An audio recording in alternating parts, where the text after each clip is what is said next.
हरियाणा की राजनीति में जाट समुदाय हमेशा से सत्ता का केंद्र रहा है।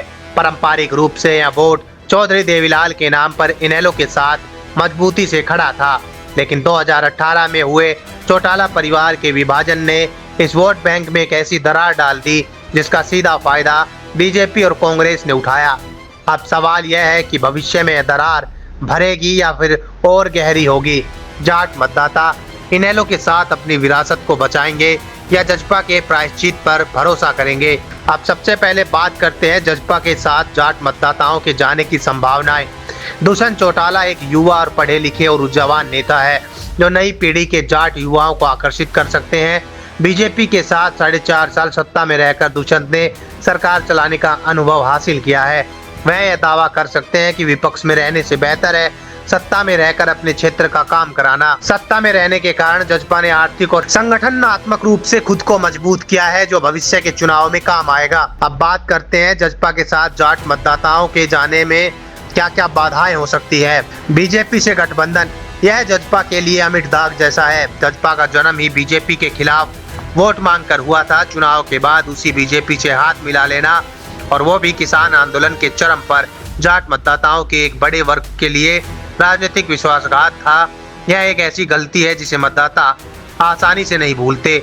वोट कटवा की छवि, लोकसभा और विधानसभा चुनाव में जजपा के खराब प्रदर्शन ने साबित कर दिया कि जाट मतदाता उसे अब बीजेपी की बी टीम या वोट कटवा पार्टी के रूप में देखने लगा है, जिसका मुख्य काम कांग्रेस को रोकना था।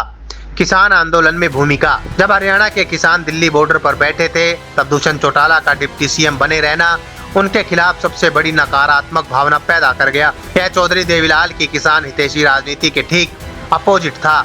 इनेलो के साथ जाने की संभावनाएं, असली विरासत का दावा, इनेलो आज भी खुद को चौधरी देवीलाल और ओम प्रकाश चौटाला की असली राजनीतिक वारिस मानती है। अब चौटाला यह दावा मजबूती से करते हैं कि उन्होंने सिद्धांतों से समझौता नहीं किया। अडिग एंटी बीजेपी रुख, यह इनेलो का सबसे बड़ा प्लस पॉइंट है। जब जजपा बीजेपी के साथ सत्ता में थी तब अभय चौटाला ने किसान आंदोलन के समर्थन में अपनी विधायकी से इस्तीफा दे दिया था। इस एक कदम ने जाट और किसान मतदाताओं के बीच उनकी विश्वसनीयता को फिर से स्थापित किया। सिद्धांतों की राजनीति, अभय चौटाला की छवि एक ऐसे नेता की है जो भले ही चुनाव हार जाए लेकिन अपने सिद्धांतों और अपनी पार्टी की विचारधारा से समझौता नहीं करता। यह बात पारंपरिक जाट मतदाताओं को आकर्षित कर सकती है। अब बात करते हैं जाट मतदाताओं के इनेलो के साथ जाने में कौन कौन सी बाधाएं आ सकती है। कमजोर चुनावी प्रदर्शन, पिछले कई चुनावों में इनेलो का वोट शेयर लगातार गिरा है। राजनीति में मतदाता अक्सर जीतने वाले घोड़े पर दांव लगाता है। इनेलो को खुद को एक मजबूत और जीतने वाली पार्टी के रूप में फिर से स्थापित करना होगा। संगठनात्मक कमजोरी, पार्टी विभाजन के बाद इनेलो का जमीनी संगठन बहुत कमजोर हो गया है। कई बड़े नेता और कार्यकर्ता जजपा व अन्य दलों में जा चुके हैं। भविष्य में जाट वोट इनेलो और जजपा में कैसे बटेगा, इस बात पर निर्भर करेगा कि दुष्यंत चौटाला खुद को बीजेपी के धब्बे से कितना मुक्त कर पाते हैं।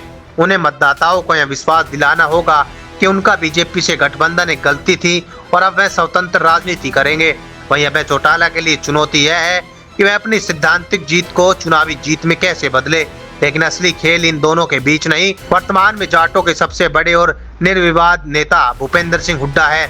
जाट मतदाताओं का एक बहुत बड़ा हिस्सा जो बीजेपी के खिलाफ है, वो अपना वोट इनेलो और जजपा में बांटकर बर्बाद करने के बजाय कांग्रेस के साथ एकजुट हो रहा है ताकि बीजेपी को हराया जा सके। निकट भविष्य में जाट वोटों का बड़ा हिस्सा कांग्रेस को ही जाएगा। इनेलो और जजपा के बीच की लड़ाई चौटाला विरासत के बचे हुए वोटों के लिए होगी। इस लड़ाई में इनेलो के पास वैचारिक बढ़त है, और क्योंकि उसने बीजेपी से दूरी बनाए रखी, जबकि जजपा को विश्वासघात के आरोपों का बोझ ढोना पड़ेगा। इसलिए यदि कोई जाट मतदाता कांग्रेस को वोट नहीं देना चाहता और देवीलाल की विरासत की तरफ देखता है तो उसके इनेलो की तरफ जाने की संभावना जजपा से कहीं ज्यादा है।